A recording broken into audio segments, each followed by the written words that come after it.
folks, we're back now playing 2021. Today, I am so happy to meet Roy Steinberg and talk to him. He is the producing artistic director at the Cape May Stage in beautiful New Jersey. I have heard so much about your theater over the years. I've never had the opportunity to go down, but let's begin this conversation by you telling me a little bit about the Cape May Stage, yourself, and what goes on there in that beautiful beach, peninsula that's Cape May. Thanks, Roger. Well, we have to get you to come down to Cape May. I must say, I'm embarrassed to admit I had never been to Cape May. I'm a New Yorker, and for whatever reason, my friends all went out to the Hamptons, and that's where I went. But when I went to Cape May Stage, at the time, I was a director and a producer at Days of Our Lives out in Los Angeles. No kidding. Yeah, Wow. yeah. And in fact, my background's in TV. I was also a producer and director at Guiding Light and at CBS before that. But I've always been a theater guy. And a friend of mine sent me an email. It's a short story version of it. But a friend of mine sent me an email that said, "This sounds like you." And it was the ad to be the producing artistic director at Cape May Stage. So I went there, and it was just amazing. First of all, this beautiful venue. The building itself was built in 1851. It was an old church. Wow. That the outside still looks like an old church, but inside it's a state-of-the-art theater. The individuals in Cape May raised over $1.5 million to renovate the inside. So instead of pews, we now have really comfortable seats that are stadium-style seating. There's not a bad seat in the house. What used to be the choir loft is now a mezzanine. Wow. With state-of-the-art sound and lighting. And when I looked at it, I said to my wife at the time, well, if I was going to start a theater, I would look for a place where people were sophisticated and had means, and there was an audience, and that's exactly what Cape May is. Cape May itself, this town is this beautiful little island. It's so-called the first resort, because the presidents of the United States would stay in Cape May. In fact, there's a hotel called Congress Hall, so called because 3 United States presidents stayed there. That's amazing. Yeah, it's amazing. It feels more like the Carolinas to me than it does like what my parochial view of New Jersey was. I mean, being a New Yorker, I thought of New Jersey as Newark, and it's nothing like Newark, nothing against Newark, but this is really rural. This town is filled with Victorian architecture, fine dining, museums, historical. That's what I've seen. Yes. It's amazing. So when I came, I said, well, what I want to do, and I might not be the right guy for you guys, and this is what I want to do. I don't want to just do what people think of as the shore resort summer fare, just light, silly kinds of plays. Not to say we will never do that, but I'm interested in really doing theater. And then they said yes. The board said yes. We're very interested in doing that. And as I mentioned, they're sophisticated people who have seen plays in New York, in Washington, D.C., in Florida, Philadelphia, elsewhere. And they'll often say, oh, I saw that, and then compare it to what they're seeing at Cape May Stage. And I must say, it sounds self-serving, but they often say, wow, this is the best production of that I ever saw. This is what I think a lot of people don't realize is that, we're sort of spoiled in New York. We have Broadway, we have off Broadway, and everything seems to be measured against Broadway. When in actuality, some of the best productions I've seen are not Broadway. Not to knock Broadway. We all love Broadway. Sure. And it's certainly a good thing to measure against them because they have, deep pockets and all these things, that they can do. But these small communities where theaters thrive can really surprise you. So I'm glad that you're saying that, because that's what I was thinking, and that's what I've heard. And to be fair, I have to admit, most of our artists are from Broadway. So it's not like we just get people who are local. I mean, we have Tony Award-winning directors like Austin Pendleton, Tony Award-winning designers like Jess Goldstein, who did the costumes for Jersey Boys on Broadway, and other marvelous plays. We've done Tony Award-winning actors like Karen Ziemba, was in our production of Steel Magnolias. We get Tony Award and an Emmy Award winning writers. In fact, every year we have a so-called National Playwright Symposium, and Pulitzer Prize winners, Tony Award winners, Stephen Adly Gurgis, Terrence McNally, the late great Terrence McNally. They're all here in Cape May mentoring mid-career playwrights, because one of the things I'm very interested in is new work. So we do new plays. In fact, just before COVID hit us, we did a new play. This is such a funny way it came to me. On my desk, there was a note that said, I didn't know who it was from. It was just scrawled. It said, call this number. You know this person's husband, and and you should read this play. And so I called the number. I just got a voicemail, and I said, "No, who's your husband, first of all, and what's the play?" And the play was called Sidekicked, and it was about Vivian Vance from I Love Lucy, who played the woman who played Ethel. Yeah, it was a wonderful play. Just I read it and immediately said, "Yes, I want to do it." And it turned out I did know the writer's husband. The writer himself is a Emmy Award-winning writer, also a producer at 2020 and ABC Good Morning America, Kim Powers. We had this extraordinary cast again. Sally Mays played Vivian Vance. Sally Mays, also a Tony Award nominee. Amazing people all around. The set designer, just every single element was it was at the very top of their game. So we do plays like that are new. We've even done Samuel Beckett. I'm still getting beaten up from some people because of it, but but we did Happy Days, the one and only comedy, or he called it his comedy, and it was very, very funny. Lynn Cohen, the late great Lynn Cohen, who played in Sex and the City. She was the nanny, and in was it Magda? I think she was in the Sex and the City. She played for Steven Spielberg in Munich. She played Golda Meir. Wow. So been on Broadway many, many times, including with Orpheus Descending with Lynn Redgrave. So those are the kinds of people and the kinds of plays that we do at Cape May Stage. See, this is what I've been saying all along. There's an abundance of gold out there. And what bothers me now the most is that you're so close and I still haven't explored. I mean, we've been down to the Jersey Shore. I'm instead of Hamptons, although we've been there, I'm a Rockaway guy. There's even Oh yeah, I went to the Rockaways. Yep, absolutely. Yeah, so I love all that, but I'm a beach guy, and I love the idea of Cape May, and we've attempted to go there several times, and something happened. You say something about CBS, which is amazing. I started my career at CBS in program practices, so I may have sent you guys a note saying that skirt's too low, too Very short. likely. I don't know. I got in a lot of trouble at Guiding Light, Yeah, I mean, that was boy. That things have changed, haven't they? That's an amazing thing. Oh, I was just watching Halston, and I must say, I said, "Oh my Lord!" I mean, and back in the early days of television, as you probably know, you weren't even allowed to show people with 2 feet on the bed. One foot had to always be off the bed. I know. I mean, I came in a little bit later after that, but it was still like they measured the distance between the knee and the skirt, and it was, no bare back, no this, no that. Now it's like anything goes, but an amazing evolution.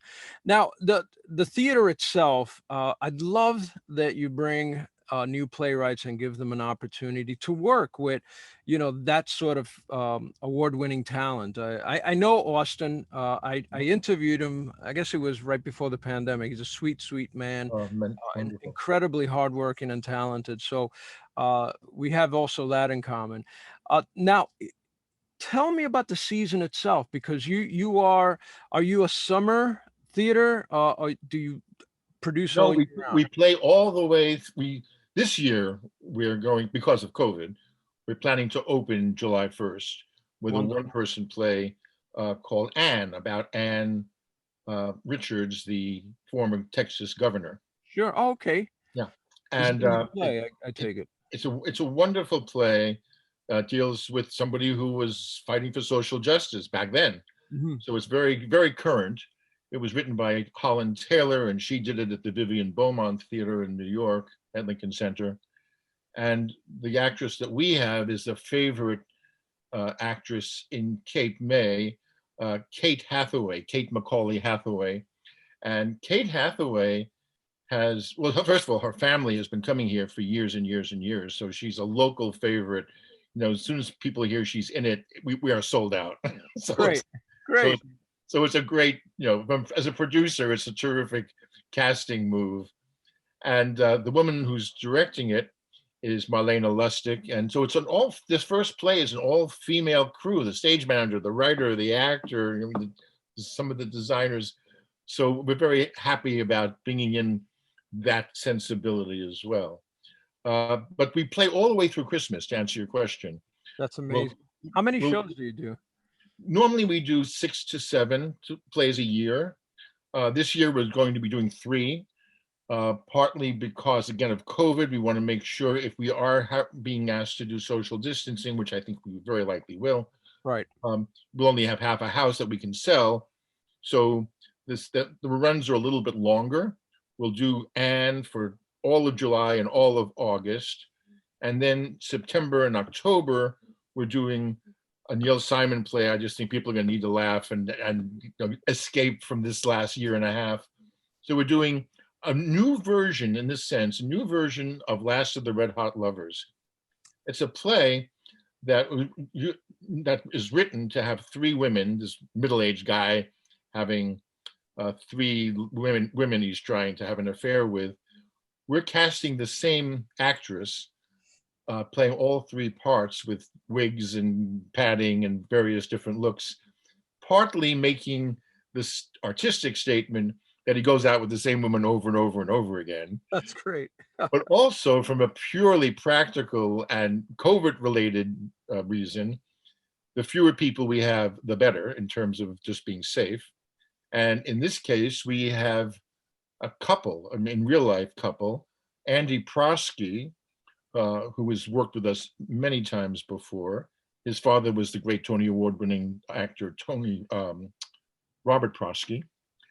And in real life, his partner is a woman named Rita Rain, who also is an extraordinary talent. And she played for us in Heisenberg when we did that play just before COVID. So that's the second play that will play right through Thanksgiving. And then after Thanksgiving, for Christmas time, we're taking a play we intended to do in 2020 that got canceled. Yeah. It was called Adopt a Sailor. And we turned it, I've been working with the playwright, into, now it's called Adopt a Sailor, the Holiday Edition. Okay. And the difference is, the play originally, and still is, about a couple. This is a real thing. The Navy has a program where you can, quote, adopt a sailor. You invite a sailor during Fleet Week to come to your house for dinner while they're at liberty for a night. And it usually took place at Fleet Week. Now it's taking place Christmas Eve. And when he comes, the Christmas tree on the set doesn't work, the lights don't work. Without ever mentioning it or saying it, there's an implication he may be an angel or something special. When he leaves, the Christmas lights magically go on, Something and it's magical. something magical and uplifting and funny. What happens is the couple who invite the sailor for dinner, they forget that they've invited him. Okay. And so he shows up and they say, "Who are you and what are you doing here?" and whatever. And the couple they're estranged. It's a filmmaker, producer guy, and his wife is an art dealer, and they're having all kinds of problems. But he seems like a simple kind of naive sort of fellow, but he's filled with wisdom, and he ends up like helping their relationship. So that's the story. It's kind of a Christmas miracle that they get back together again at the end. That's a beautiful story, actually. Yeah, and the guy who wrote it, Chuck Everett, turns out is a Navy veteran. The largest Coast Guard training session in America is in Cape May. Oh, so I didn't know that. Okay. Yeah, so we have a military association. And in that play, again, this is partly COVID, but also partly that we're right for it. Uh, I'm playing the producer. That's kind of typecasting there. My wife, Marlena, who has worked on Madison Avenue for years in art galleries and elsewhere, is playing the art gallery um, I love that. person. And well, and thank God we're not actually having it. We don't have a difficult marriage. We actually like each other, so that's a good Okay. thing. Good, But we good can to play know. that. Well, that's really good to know. I mean, that sounds like an amazing lineup for the rest of the year. Have you planned out 2022 yet? Because I know it's kind of hard to do, but Yeah, I haven't put anything in stone, but I have lots of ideas. Um, we've applied for some grants. Um, one of the grants we've applied for is if we very rarely do musicals because, first of all, we're a small theater and it's expensive. yeah. But I'd like to do a production of Five Guys Named Mo. Okay. So if we get that grant, we will do that probably in the summer because it's a just an uplifting, fun play. And I find that in July and August, people don't want to go to like War and Peace, you know. So Right. No. No, no. so And you're right. It's now let's talk about that because Cape May is a vacation spot. How does it change throughout the year? Is it changes drastically. You know, the we have three different demographics in terms of our audience. We have people who live here year round, and many of them are really just love the theater. And then we have a large number of people who have second and third homes, people who have some wealth, and they also have homes in either New York or Philadelphia or both, or Florida or the Caribbean, and they go away when it's cold, and they come back yeah. when the weather's nice. And then we also have a great many tourists, people who are here, and that's mostly in the July and August, September time. People who are here for just a week and they want something to do in the evening after they've been to the beach all day and they want something to do at night. Yeah, that sounds like a fabulous vacation. I mean, I'm a beach guy, but I'm a theater guy, and no place nicer than to cool off that sunburn than in the Right. dark, air conditioned Exactly. theater in the Right. summer. Absolutely. That's a fabulous experience. I'm curious to know because I know that um, you've just mentioned a lot of things. So obviously you've been keeping busy somehow, at least in here, thinking about what to do. Tell us what it was like during that whole year and few months of the pandemic. Uh, Tell us a little bit about what happened when you heard you had to shut down. Where were you with things? And then what happened in the aftermath of that? I think a lot of people are interested to hear what big theaters and professional theaters do. Right. Well, of course, it was devastating news when we learned that we could not perform. I mean, we had Yeah. signed contracts with directors, designers, gotten the rights for all the plays we're going to do in 2020. Already paid for many of them, um, but we pivoted, and I must say it was kind of a wonderful experience. Not that I want to do it again, No, but but it would. But here's the good part about it: we did four different kinds of virtual programming. We had the way we're doing Zoom right now. We had readings on Zoom, and that included everything from new plays again. We did a play, for example, called Adrift, about some people who were adrift on a yacht. And the actors came from one of them. One of the actors was Alison Fraser, Tony Award winning actress in New York. Another actress was in the Royal Shakespeare Company. She was in London. Another actor was in Brazil. Another actor was in LA. imagine. So we could never have put those people together had it not been for that particular Zoom reading. Um, we also did plays that we would never have done, but had a special resonance because we were all trapped in our apartments. We did Jean-Paul Sartre's No Exit. Oh, And okay. that play, for those of you who don't know it, is Sartre's view of hell. And the famous line in that play is "Hell is other people." And so you have three people who are in hell, and their punishment is they can never leave. They're in the room with these people that they are irritating beyond belief. That Very funny. that's Great. hellish. Yeah.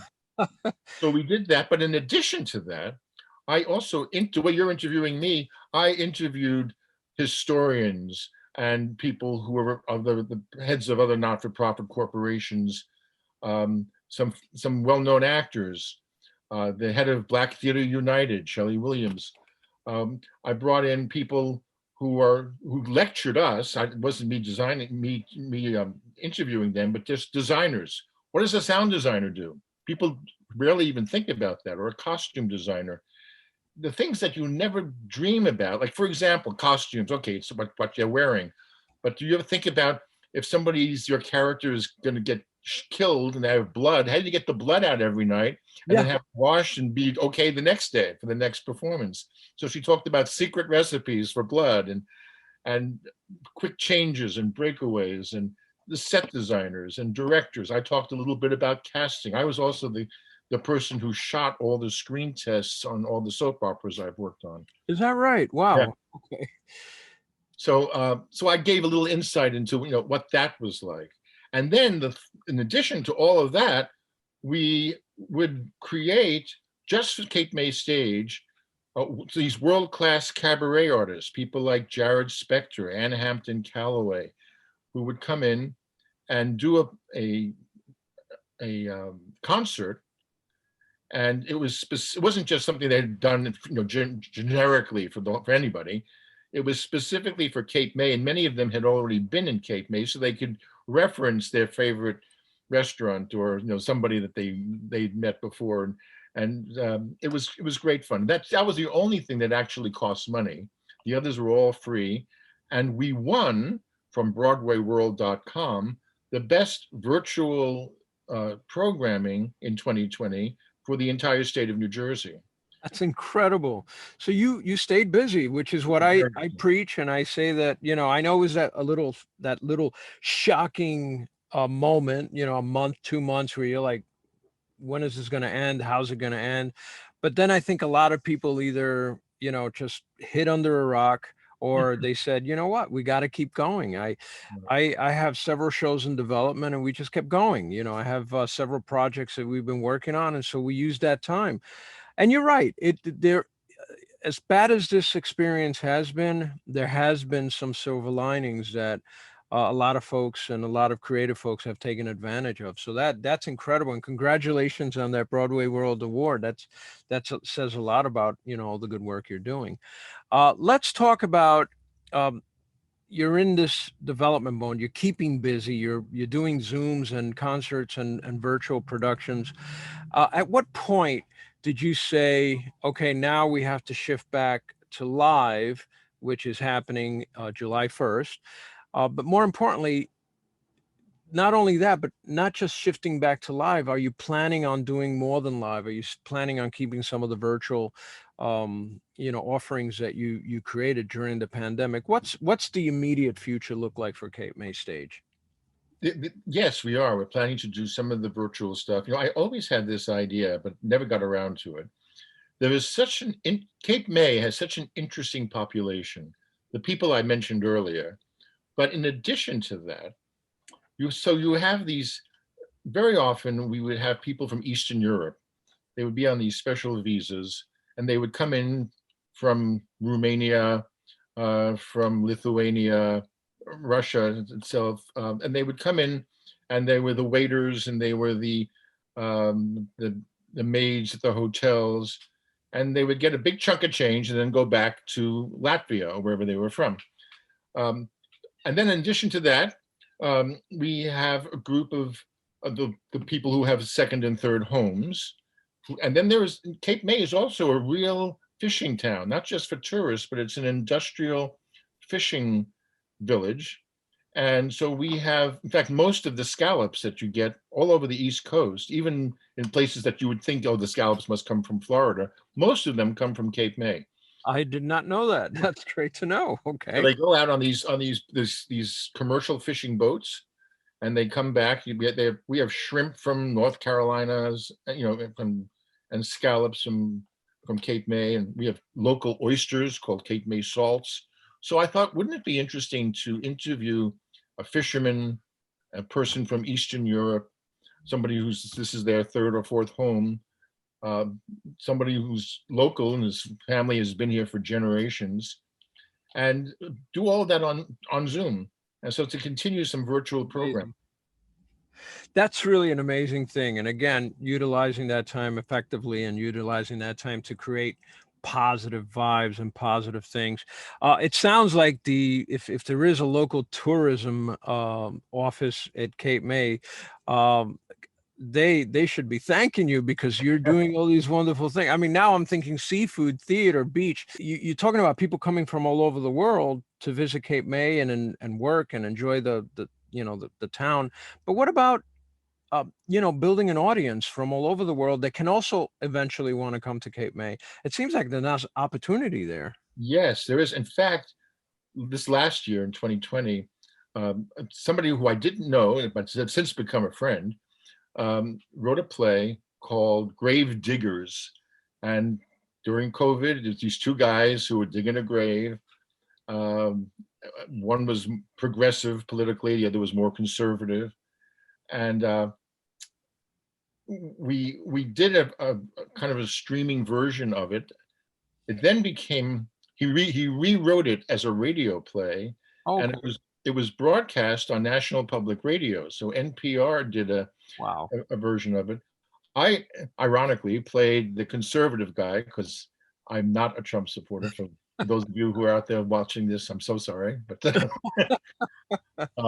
so I played this guy who was the conservative person of the two, and it was a fascinating play that dealt with their relationship. Lots of secrets get revealed, and there's a special surprise at the end. I won't give that away, so you can, if you want to watch it, you still can. Yeah, It's on our website, capemaystage.org, and it's free. You can just tune in and listen to them, to Grave Diggers. do you think there's an opportunity to monetize things like this? I know that at first, sort of, we have to sort of get back on our feet, all of us, and so we offer all this content. I mean, readings, nobody pays for readings anyway, so Right. that's out of the equation. But there are some really good productions being produced out there that I think would have a monetizing opportunity in terms of being on the website and charging maybe a certain set fee, or maybe after it's played live, you know, that I know there's equity rules and things like that that come into play, but let's say you work that out. Do you think there's an opportunity to take some of this material and help a theater like yours monetize it and take it to a different level? Possibly. The danger is, I think we all got zoomed out to some extent. Yeah, I mean, I would have, no exaggeration, sometimes 2 and 3 Zoom meetings a day, with New Jersey Theater Alliance. I've With had two today. There you go. Yeah. You're one of two of me for me today. Um, Board meetings, everything else under the sun. So the thing about the theater that I love is the transfer of energy. There's a kind of literal blood and sweat, and and unfortunately, spit that comes out and can make you contagious. But the but it's hot. There's something hot and exciting about it. There's something and I, having worked in film and television for decades, um, there's something about watching something on a screen that's cool. Whether it's conscious or not, that we can do take two if something goes wrong. If the set falls down in the theater, you deal with it. Yeah. But in film and television, you just yell cut and we'll start again and we'll pick it up with something, in the middle. In terms of people paying for this is the answer to your question. There may be opportunities, but I think we have to be careful, and I think it has to be something that's specific to the medium. I don't think that I personally don't want to go see something that should be on a stage, and all it is a bunch of people reading it, forever, and never being able to see live theater again. Yeah, I certainly don't want that. I don't think, I've had these types of conversations with a lot of folks, and sometimes on Zoom and sometimes not. And I think people are open to a new type of theater. I hate calling it that because theater is always going to be theater. Right. But I think there are opportunities to take advantage of. Like, for instance, I'm currently producing a short play which is 20 minutes long, and we're going to do it in a in an apartment, in the playwright's apartment. And the idea is that we're going to treat it like theater, but because the festival is not doing anything live, we're going to do it sort of like a cinematic theater. We're not going to have all these cuts and angles, Right. but we are going to bring people in close here and there just to give them a That's sense. a brilliant idea. The most successful one that I know of, and there may be others, but the Apple plays, you know about that? There was a Oh, group, no, wait a second, maybe. Go ahead. well, some friends of mine, J.O. Sanders and his wife is Marianne Plunkett, also Tony Award winner. Um, these plays, Richard Nelson wrote them, and they were written to be performed on Zoom. So the characters, one of the characters actually had COVID, and he was he was isolated, he was quarantined, and so in the course of the play, they all took place in upstate New York, or um, just north of New York City, and of course they had an extraordinary cast, an extraordinary writer, uh, and that was, I thought, the most successful in that it wasn't pretending to be anything other than what it was. Right. They were talking to each other on Zoom. Right. Yeah, Characters. no, I've seen, actually, I'm trying to remember where I saw this, but there was a movie made not too long ago, maybe Netflix or someplace like that. And it all takes place on Zoom. It's 4 women or 5 women who are hanging out. I think there's one guy, and it's a horror flick, and weird things start to happen, behind their back, and the other person goes, look, so, and it was good. I Yeah. mean, it's not something I want to see all the time, Okay. but it was a unique, opportunistic use of that, that media, which I thought was quite good.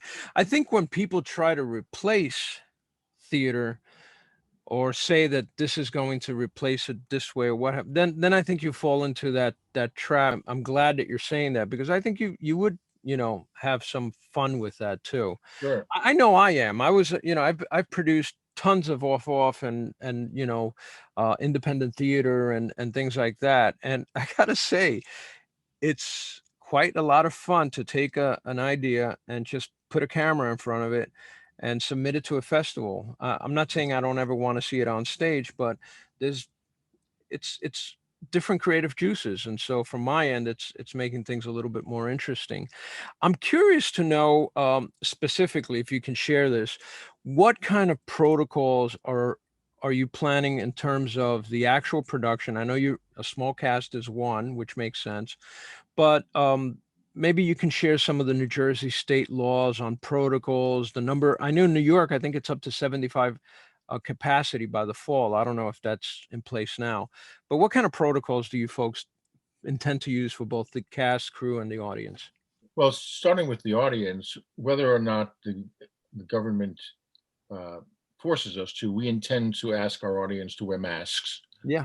Um, when you buy your ticket, you'll have a little box you check off on the computer that says that you agreed to give us your information. So there'll be contact tracing. We'll have your temperature taken when you walk into the building.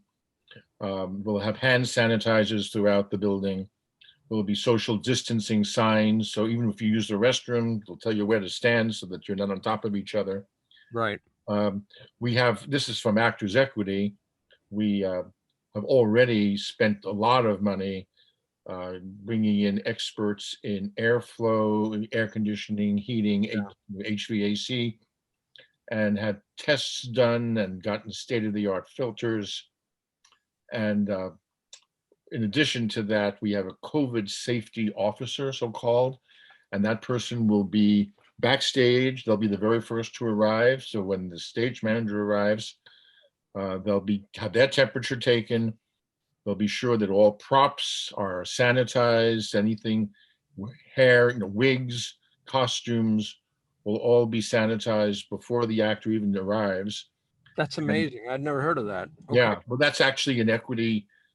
And again, that's something that we never expected on a line item budget, but we are now having to pay for that person who's here an hour before the curtain and an hour after the curtain to make sure that everything's put away properly and sanitized and so forth. So we're going to extraordinary lengths to be sure that the air is safe, that people feel safe psychologically is almost as important to me as literally. I think that Yeah. people need to feel secure, that the person next to them, I mean, most people these days, at least theater goers, are vaccinated. But you know, I don't want to be in a position of saying, can you prove you're vaccinated? And having, oh, I left my card at home, or that kind of thing. Yeah. Yeah, that's a tough thing. Right. It seems like for many businesses, not just for entertainment, it seems like there's so many bad opportunities for confrontations to go wrong. And I love the idea. I mean, I know it's a line item. I'm sorry about that, but I kind of do like the idea of one person dedicated to making sure that everyone else is following the rules, Right. which I'm sure non-equity or non-union companies may not do. So I think that's actually, it sucks that you have to pay for that. And we're in this position, but you know what? You're right. Psychologically safe, physically safe is an important thing. What's the sort of state of New Jersey theater look like from your perspective? What are you hearing about the rest of New Jersey as far as theater is concerned? Well, I think the theater in New Jersey is thriving. We're a member of the New Jersey Theater Alliance, and I'm in continual contact with other artistic directors. And New Jersey has all different kinds of theaters. I mean, we have big Paper Mill Playhouse, for example, or Right. McCarter, or the Shakespeare Theater of New Jersey. Yep. And then there are small theaters, the Pushcart Players, that does Yeah. children's theater, and uh, and there's a women's theater, and there's all there's plays. There are theaters, the New Jersey Repertory Theater that just does new plays, all with wonderful, wonderful people. I mean, all actors and directors who are at the top of their game. So I'm honored to be in that community. I'm and grateful to be part of that community. I never knew about, quite frankly, about theater in New Jersey. That's my own parochial um, lacking. But when I lived in Manhattan most of my life, and when I wasn't in Manhattan, I was living in Los Angeles. So I know big cities. So it was a big change for me personally, to go from a big city to a tiny town like Cape May. Before we close the interview, and I want to thank you, it's great information. Um, how can anyone who wants to see a show that's not living in Cape May, I mean, how far are you from New York? I mean, we could Google this, but you're going to tell us. How far are you from New York? How easy is it to access tickets to upcoming productions? If they can't stay, where can they stay? Tell us a little bit about the journey for someone who wants to go to Cape May and enjoy a little bit of theater. Well, to get a ticket, go to our website, which is capemaystage.org. And that has all kinds of information, not just about the plays, but about our history and biographies of who the people are. Uh, it's about 3 hours from Manhattan in a car without traffic. So, if you on a good day, you could be there within 3 hours. If you've got a heavy foot, you could even do it in a little bit less than that. And if you're not leaving on a Friday Right. afternoon, That's right? right. That's right. And that's why I said without traffic. So it's more with traffic. It's the Garden State Parkway. It's literally exit zero. I laughed my head off when I heard that. Really? That there's an exit zero? They started at zero? But at the Garden State Parkway, you go to the very end. And if you hit the ocean, you're there. You can't go any further Can't anyway. go any further. There is public transportation. You can take a bus from the Port Authority. It's a long bus ride, though, to be frank. Yeah. It's an express bus all the way to Atlantic City, and then it becomes a local bus after that. So Oh, if you wow. are coming, call me up. I'll pick you up in Atlantic City and get you there in half an hour. Well, they have to buy you lunch or something. I mean, come Something, right. on, something I'm like a cheap date. I'm easy. that, a coffee. Right. I really want to thank you. Is there anything before I say thank you and end the interview? Is there anything you want to share that I haven't asked you, with, remember, we have theater goers, but we also have theater makers who are watching this. Any message you want to send, any kind of thing you want to promote before we say goodbye? Well, we do many things at Cape May Stage, and my email is just my name, ROY, Roy, at capemaystage.org. And I answer emails, and I'm happy to talk with anyone about anything. We have everything, as I said, from the Writers National Playwright Symposium. So if you're interested in writing, come talk to us. We also started a second stage. So on Monday nights, when the theater is dark, we have brought everything from magicians to musicians to clowns. We had a circus clown come here and do Kurosawa's Seven Samurai in Japanese gibberish. It was one of the funniest, most brilliant things I've ever seen. We do all kinds of programming. So get in touch with us. Let me know about you, and please come visit. Roy, thank you very much. I really appreciate all the information you gave us about your theater and about you and your company. And I wish you nothing but the very, very, very best of luck and success and getting us out of this, pandemic era, if you will. So Thank congratulations. you, Roger. And thank you for doing this. This is such a great gift to all of us. Thank you. It's my pleasure to do. I really enjoy these. All right. Thank you, Roy. Take care.